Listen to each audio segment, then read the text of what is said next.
First, you have some time to look at questions 1 to 7.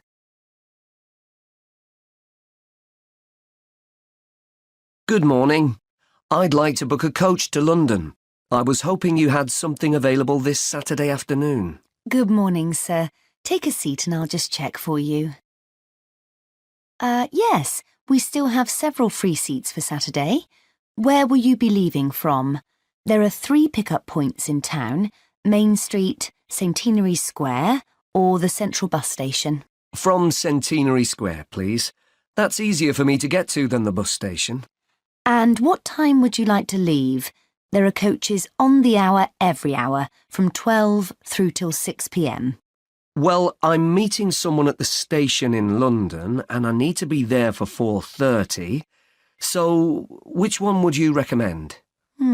Well, there's one leaving at 1 that arrives at Victoria Station at 4:10, if that's any good. Traffic is usually quite light at the weekend, and the drivers tend to make good time, so I think you'd certainly be there for 4:30. OK, that sounds just right. I think I'll take that. I can always phone ahead if I'm going to be late. And when are you returning, sir? Actually, I'm not sure when I'll be coming back, so I won't book a return ticket, just one way. I can always book you an open return if you'd like. You can use this at any time within the next month, as long as you contact us first to reserve a seat. Well, there's a chance I might be getting a lift back, you see, so I'll just pay for one way. I don't want to buy a return if I don't need it. OK, no problem. Are you travelling alone? Just the one ticket, please. I'm going down to visit my daughter at university. My son's meeting me at the station, so it's a proper family reunion. Very nice. OK, well, I can book that for you if you like, sir. That'll be £23.50. Now, I just need to take down some details. Can I have your name, please? Yes, it's Matthew Upton. That's U-P-T-O-N. And your address? 34 Allesley Road. Allesley, that's A-L-L-E-S-L-E-Y. And your telephone number? 01732 558 997. And your email address. We'll use this to send confirmation of your travel details. matt257@yahoo.co.uk. OK, thanks.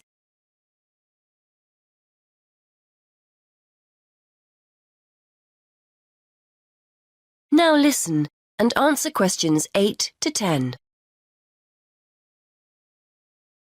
Before I forget, I'll be taking a little luggage. Is there a set luggage allowance? We offer a very good luggage allowance. You can take 2 suitcases as long as they're no more than 20 kilos each. That's 40 kilos in total, and 1 small item of hand luggage on the coach. Most people find that more than adequate. Any additional items carry an extra charge of £10 for each bag. I certainly won't be taking that much, so I should be okay. I was worried I might be taking too much. Would you like travel insurance included with your ticket? It's an additional £2. No, I don't think so. No problem. It's not compulsory. OK. How will you be paying? Actually, I've been having trouble with my debit card today, and I've left my chequebook at home, so I'd better pay in cash. You'll give me a receipt, won't you? Certainly, and we'll send confirmation to your email address as well. So that's £23.50, sir. If you just wait a minute, I'll print you off a receipt.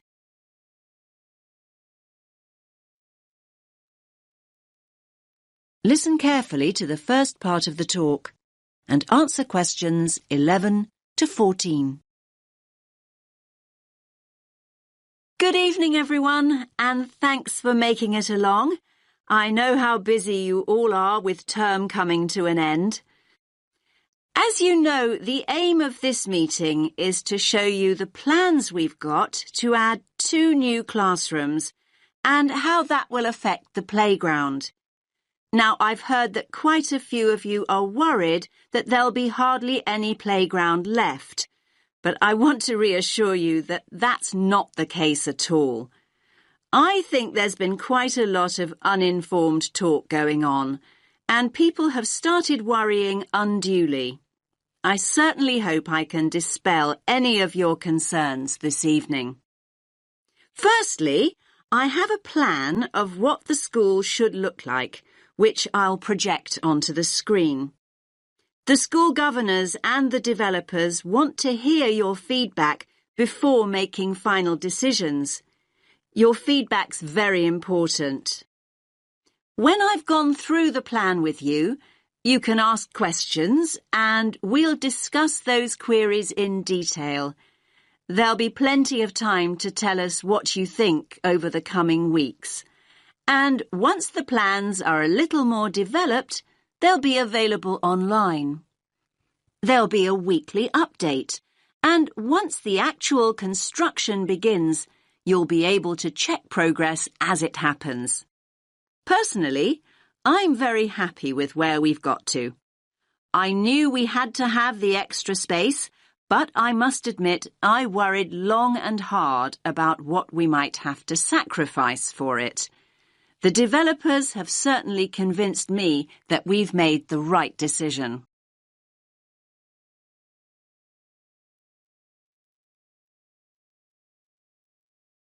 Now listen to the rest of the talk and answer questions 15 to 20. Right, can everyone see the plan now? Good. Let's start at the Balfour Road entrance, since that's where most of you come and go from. The Farley Road entrance and lower playground won't be affected at all. Now, as you come into the top playground, the two new classrooms will be on the right. There'll be a new gate, and the steps down will be rebuilt. There'll be a ramp for disabled visitors too. On the plan here, only the parts of the building affected by the plans are shown. I'll explain why the hall is marked on later. So, as I said, the new classrooms will be to the right of the entrance, and as you can see, will take up very little of the playground space. We feel the Year 6 children need their own area away from the younger children. So, this one on the left of the two rooms will be the new Year 6 classroom. As you can see, there's no direct entrance from the playground. The plan is to include a small entrance area here from the playground for coats and boots and so on.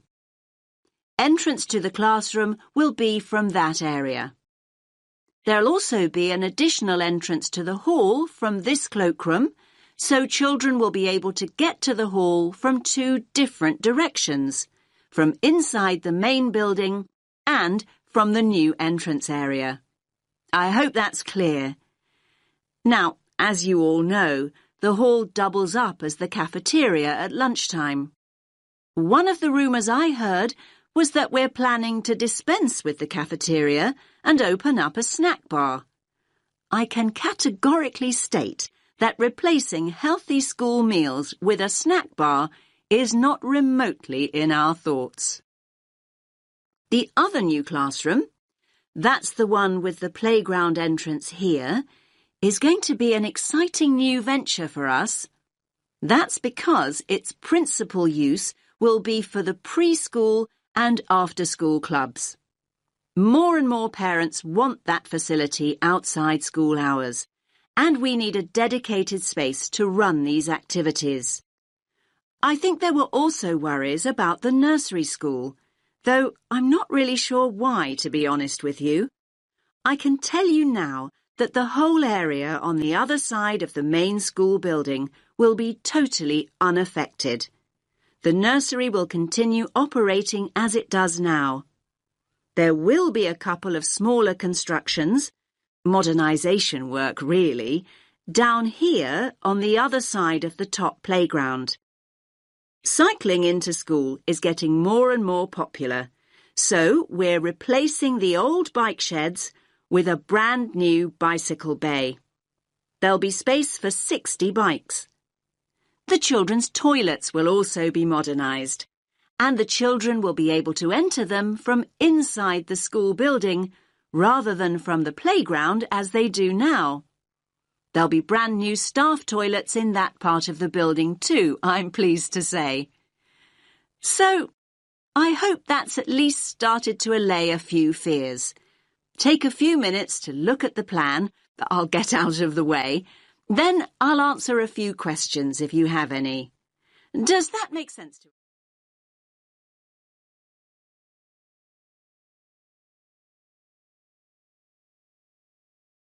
Now listen carefully and answer questions 21 to 27. Hi, Dr. Reed. Are you busy right now? Do you mind if I come in for a second? Hey, Kiana. No, I don't mind at all. Thanks. I just wanted to say that I'm enjoying your Urban Studies course and that I'm having some trouble with the first assignment. Okay, no problem. What do you want to ask? This is my first time writing a paper of this length. All right. What sort of trouble are you running into? Well, writing more than 10 pages is actually turning out to be quite a task. I've been rereading some of the material, and I'm just not sure how to approach the assignment. Yes, it takes some time to get used to academic writing assignments. More time than I expected, really. I also want to do a really good job on the assignment.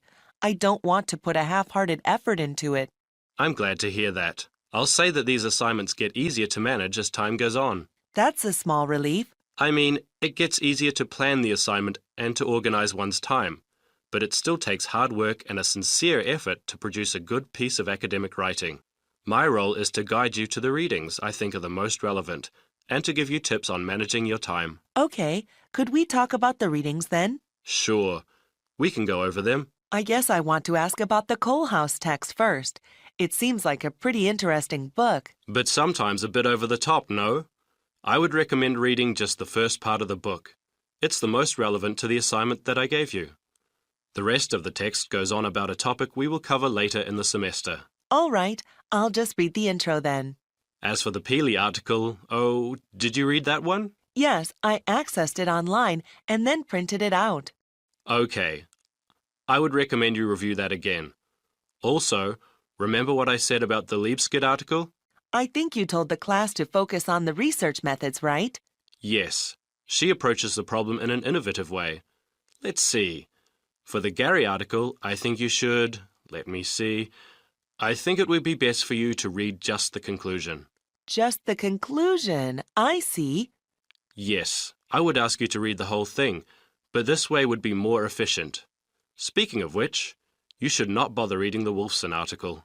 Yeah, it didn't seem particularly relevant to the topic. Let's see. Any other reading you wanted to talk about? Let me see. Yes, the Cudler article. What do you think of that one? Ah, yes. How could I forget? That one is pretty central to the topic. I really think you must go over it again.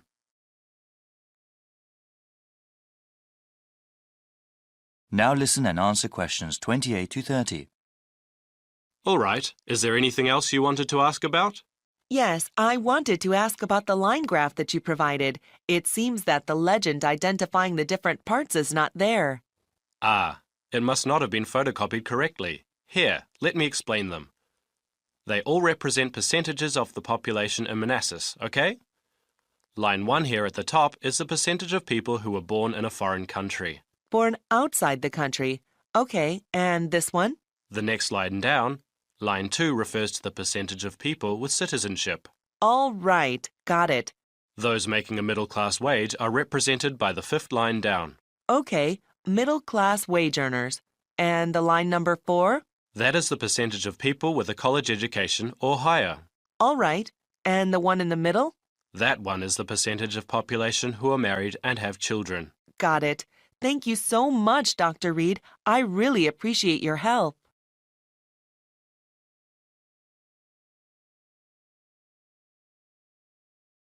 Now listen carefully and answer questions 31 to 40. In this lecture series, we have been looking at the most pressing environmental issues that the world faces. One of those issues, global warming, has become very fashionable to talk about in the past decade. Though I'm not trying to diminish its importance as a problem, it must be understood that the effects of an increasingly warm planet will not be seen for many more decades. One problem affecting the lives of people right now is the scarcity of water. The need for fresh water will only increase as the world's population grows, especially in developing countries. In the future, changing weather patterns that come with global warming will only make the problem worse. People need water to drink, cook food, shower and wash clothes. Most of the planet is covered with water, but unfortunately only a tiny percentage of it is fit for human use. Of all the water in the world, less than 3% is fresh water. More than 2/3 of that remaining percentage is locked up in glaciers in Greenland, Antarctica and elsewhere, also unavailable for human use. The water vital for life comes from lakes, rivers, underground aquifers, rain and snow. This surface water, groundwater and precipitation is not disturbed equally across the Earth's surface. For example, Canada, which has about 0.5% of the world's people, contains about 10% of the world's readily available fresh water. Brazil makes up about 3% of the world's population, but within its borders contain nearly 12% of the world's freshwater resources. As the economies of developing countries grow, the need for fresh water also grows. One example of this has to do with the production of meat.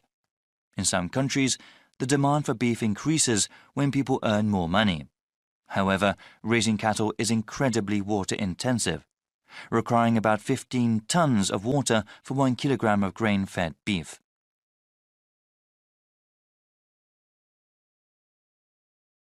The scarcity of water has a direct impact on human life. When people are forced to walk many kilometers to the nearest source of fresh water, it may take hours away from their day. This, in turn, takes time away from school or from other productive work that helps the general economy. A number of solutions have been proposed to deal with the scarcity of water. Some of them are technological, like the construction of desalination plants. These plants convert brackish salty seawater into water fit for human use. They are very expensive to operate and maintain, though, and cannot meet the world's growing demand for water. Other kinds of solutions involve only a little technology or involve modifying individual people's habits. In a rural part of India, a village facing water shortage started collecting rainwater. A simple system allowed them to save water that fell over a large area and use it during dry periods. In the suburbs that surround the cities of developed countries, house owners are using xeriscaping techniques. The main purpose of xeriscaping, unlike traditional landscaping, is to not use supplemental irrigation. This requires the use of plants, shrubs and trees that are appropriate for the climate. In dry areas, this means planting ones that use less water. In the future, many countries will need to use a variety of these techniques in order to provide enough water for their citizens. Water security will be of utmost importance to those governments, especially in areas that are politically unstable.